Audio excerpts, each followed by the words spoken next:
आपल्यासोबत माजी खासदार विनायक राऊत आहेत. राऊत साहेब, विधानसभेचं अधिवेशन संपलं, मात्र विरोधी पक्षनेत्याचा प्रश्न सुटलेला नाही. काय सांगाल, कशामुळे सुटू शकला नाही? हेतुपूर्वक आणि जाणून बुजून केवळ द्वेष म्हणून भारतीय जनता पक्ष किंवा सत्ताधारी पक्षाने विधानसभेतील विरोधी पक्षनेतेपद जाहीर केलेलं नाही. शिवसेना उद्धव बाळासाहेब ठाकरे यांच्याकडून विरोधी पक्षनेतेपदासाठी माननीय भास्करराव जाधव यांच्या नावाची शिफारस केली.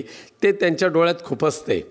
भास्कर जाधवांची आक्रमकता, भास्कर जाधवांचा अभ्यास आणि संसदीय कामाचा एक अनुभव जबरदस्त हा त्यांना भारी पडेल आणि म्हणून ते आज विरोधी पक्षनेतेपद जाहीर करायला तयार होत नाहीत. नक्कीच भास्कर जाधव यांना विरोधी पक्षनेतेपद मिळालं नाही. मात्र भास्कर जाधव मध्यंतरीच्या काळात नाराज होते आणि अशी चर्चा आहे की विनायक राऊत आणि भास्कर जाधव यांच्यामध्ये थोडंसं पटत नाही किंवा भास्कर जाधव यांना जाणीवपूर्वक कोकणची जबाबदारी दिली जात नाही. असं काही नाही, प्रत्येक नेत्यांना वेगवेगळ्या ठिकाणची जबाबदारी दिलेली आहे. आणखी भास्कर जाधव आणि माझे अत्यंत सलोख्याचे संबंध आहेत. पण भास्कर जाधव म्हणतात की माझ्याकडे कोकणची जबाबदारी दिली, अगदी सिंधुदुर्गपासून मी एकमेव आमदार आहे, माझ्याकडे देण्यात यावी. तुम्हाला काय वाटतं, त्यांना कोकणची जबाबदारी देण्यात यावी? त्याने तशी इच्छा माननीय पक्षप्रमुख उद्धवजींकडे व्यक्त केली तर पक्षप्रमुख निर्णय घेतील.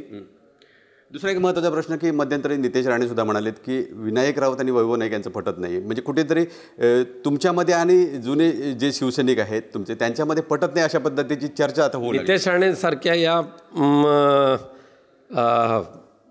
पेग्विनला नेहमी दुसऱ्यांच्या एकमेकांमध्ये वाद कसे लावता येईल हेच पाहते. तुम्ही तुमच्या जिल्ह्यामध्ये पहा की अख्ख्या महाराष्ट्रामध्ये आत्महत्या करणारा जिल्हा म्हणून आता सिंधुदुर्ग जिल्ह्याचा उल्लेख व्हायला लागलेला आहे. आणि त्याच्या पाठीमागे नेमकं ह्या कायद्यातली कायदा सुव्यवस्था आहे किंवा अशा पद्धतीने सामाजिक वातावरण बिघडवण्याचं वातावरण नितेश राणे यांच्या नेतृत्वाखाली ह्या जिल्ह्यामध्ये होतं आहे. गुंडगिरी वाढली, ड्रग्सची तस्करी वाढली, अनेक भगिनींनी आत्महत्या केलेली आहे.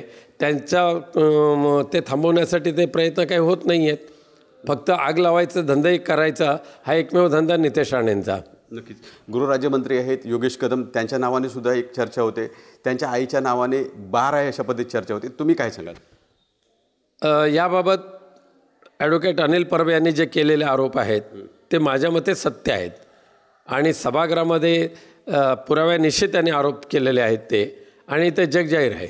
पण आरोप होतात, त्याच्यात काही सिद्ध होत नाही किंवा तुम्ही तो विषय लावून धरत नाही?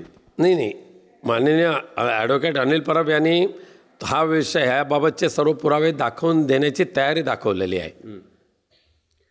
विधानसभेचं अधिवेशन झालं आणि या शेवटच्या काही दिवसामध्ये राडा झाला. या राड्याकडे आपण कसं पाहताय, कोण जबाबदार होतं? नाही, ह्या लोकशाहीला कलंक लावण्याचं काम ह्या राडेबाज विकृतीमुळे केलेलं आहे आणि त्या राड्याला सर्वस्वी जबाबदार हे गद्दार गटाचे जे आमदार आहेत, भाजपचे जे आमदार आहेत ते आहेत. त्यांनी आपल्या गुंड प्रवृत्तीच्या लोकांना आणलं त्या सभागृहाच्या प्रिमायसेसमध्ये आणि सगळे गुंड एकमेकाला भिडले आणि लोकशाहीला कलंक लागेल अशा पद्धतीचं कृत्य त्या दिवशी घडलेलं आहे. विधानसभेचे अध्यक्ष आहेत ते त्यावर काय ठोस निर्णय घेऊ शकले नाही? त्यांनी तो जो निर्णय घेतलेला आहे त्या निर्णयाचा आदर करायलाच पाहिजे.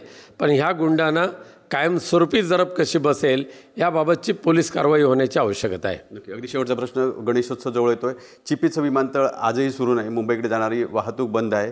कशा पद्धतीने पाहताय? कारण राणेंनी मागच्या वेळेला सांगितलं की लवकरच सुरू होईल, पण अजूनही चिपीचं विमानतळ सुरू झालेलं नाही. राणेंच्या लवकरच ह्या शब्दाचा अर्थ आता 24 ऑगस्टला 1 वर्ष होणार आहे.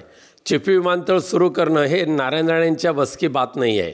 त्यासाठी विनायक राऊतने जे प्रयत्न केलेले आहेत ज्या वेगवेगळ्या पद्धतीने ते समजून त्यांनी घेतले तर पुढे काय होऊ शकतं. फक्त पत्रव्यवहार करून आणि पत्रावर सही करून चिपी विमानतळ सुरू होत नसतो.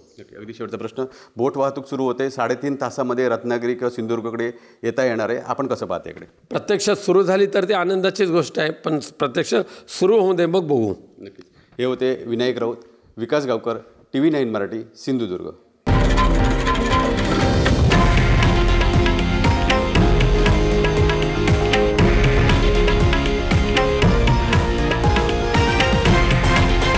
हे आहे देशातील नंबर 1 न्यूज नेटवर्क आणि आपण पाहत आहात TV9 मराठी, एकमेव.